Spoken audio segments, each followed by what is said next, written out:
Today, I printed a bit driver with Creality Hyper PLA filament.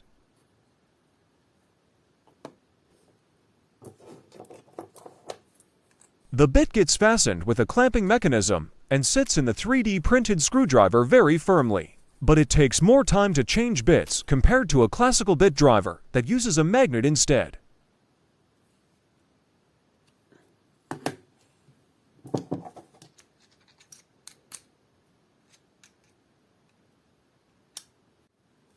The bits hold well.